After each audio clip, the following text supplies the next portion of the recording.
So I'm gonna start off like this. I'm a fan of my boy Marcus, bro.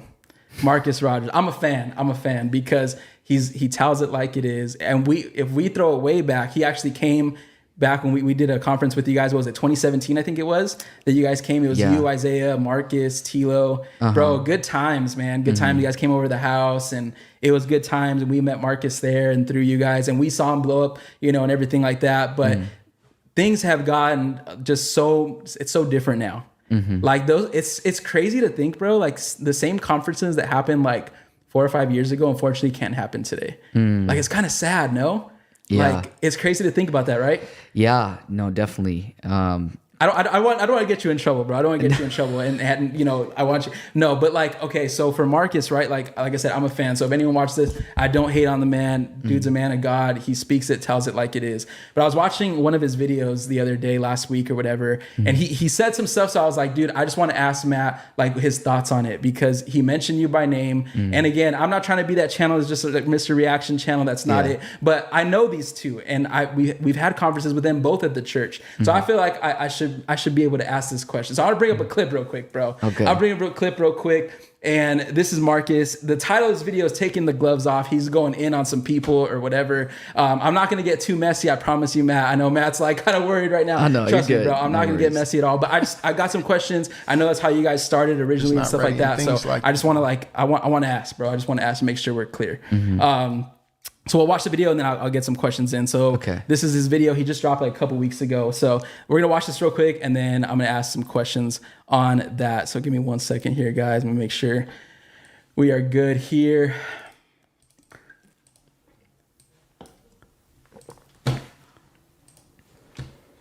All right, guys, here we go. We're going to react to this right now. Like that, right? And so when I first started preaching on Facebook, I brought this guy on, Matt Cruz. I met him street preaching in Chicago, okay? And I'm going to show you guys some things. I'm not going to show you everything I got on my phone because I'm going to see if people are going to, honor, what I'm saying right now, if they're just going to brush it aside and dishonor it. But you see, I got my brother Matt Cruz right there. This is going back to like 2017, 2018, right? We did a lot of stuff together. And so I just kept bringing him on my Facebook Lives and his platform got built, right? And then we connected with, Isaiah Saldivar and Jenny Weaver. And, we preached a conference with them, right? So you see here, I brought Jenny Weaver on. You see that I brought Isaiah on there, brought them on my, now, mind you, this is when my social media was really jumping before all the censorship. Why did I do this? Because I saw who they were in the spirit. And I honored that. Now, people didn't know who they were at the time. Now, some people knew Jenny. I believe at the time she was with Eddie, but it wasn't like it was now, right? Why did I do that? Because I honored who they were in the spirit. I didn't have to have a theological conversation with them. I said, that's a real man of God. That's a real woman of God. I have no problem bringing them on my platform. The same thing with Matt Cruz, right? And so same thing with Pastor Vlad. If you go, all right, guys, so I'm gonna cut it right there. So if you saw the video right there, he's basically saying early on, Matt, like he basically brought you on, and because of him, the videos reached what they did. Is that true? I think he played a role, and it was inspiring to see how the Lord was using him on social media. This is like before TikTok, before what everybody's doing now, and he's one of the first ones, like Christian influencers out there.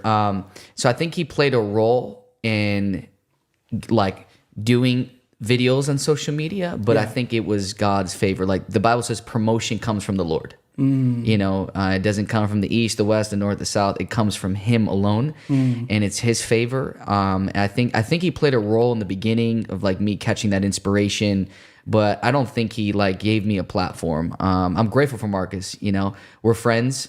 I love him, but I think the Lord just breathed on, because there was the videos that went viral weren't with him. Like we did videos together that went like it got a few million views and stuff, but the videos that got like 26 million views, 8 million views on Facebook, like in 2017, 2018, he wasn't in those videos. Like the Lord did that. The Lord there's just some things that he kisses, you know, and I believe that it was God that really catapulted me, you know, into where I am today.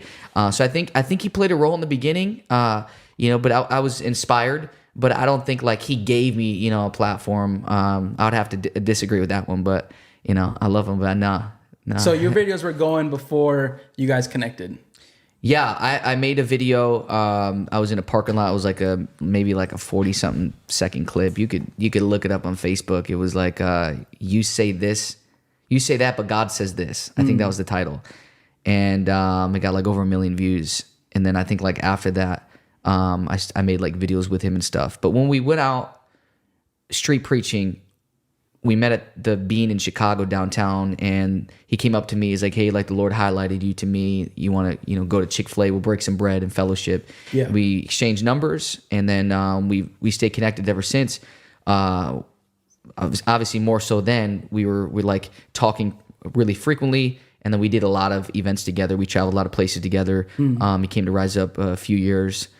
He preached like 2 years back to back, but.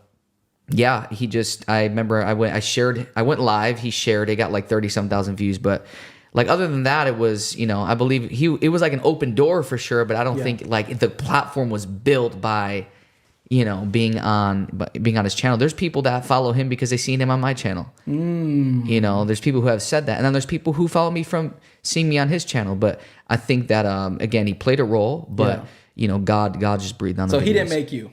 No. No?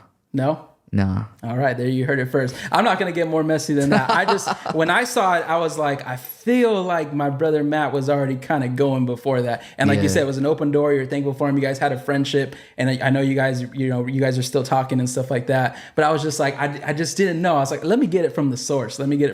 Yeah, no, it's a great question. I'm glad you brought it up. I saw somebody sent that video to me, a few people, and I watched it, and I'm like, what's this guy saying? And look, if you're watching this, Marcus, I love you, bro. You speak truth, you tout like it is. But something, Matt, that he's been saying a lot is like people are like that once were cool with him aren't anymore. That he feels like he's alone. No one shows him love anymore. I mean, I get it. I feel like when you start doing stuff, maybe bridges are burned or whatever. Yeah. But do you see yourselves like connecting it all with him in the future? Is it one of those things where God is just, because this is what I believe. I believe God doesn't always call people to reconnect. There's people even in my life that have left the church, that have said some things, whatever, and there's forgiveness, but then forgiveness doesn't mean reconnection. Do you see any reconnection happen with you guys, or do you feel like we're in two lanes, we're good, but there might not be reconnection? Yeah, look, we live in the same city. You know, he's doing his thing, I'm doing my thing. I respect him. You know, I respect the grace on his life, and I think that we'll always like be connected and stuff, even if he, you know, I may not disagree with everything, you know, that he does. He may not agree with everything that I do. But, you know, I think because we both live in Chicago, you know, he's running his race, I'm running mine, and it's all love. When we cross paths, we cross paths. There's some conferences that we may be at with each other, and it's all love. I think we actually reconnected this past June. We were at like the Warriors of Deliverance conference at the American Bank Center in Corpus Christi, Texas, and it was cool. We reconnected, man. It was awesome. Marcus is a great guy, and you know, we go way back, and we've done a lot of stuff together. We have a lot of history together, you know. But he knows what I don't like. Yeah. You know, but he called me like a week ago, and he's like, "Man, the Lord placed you on my heart." We talked for like over an hour on the phone, and that's good. But yeah, no, I see us reconnecting for sure. I just think that he's in his lane, I'm in mine, you know. But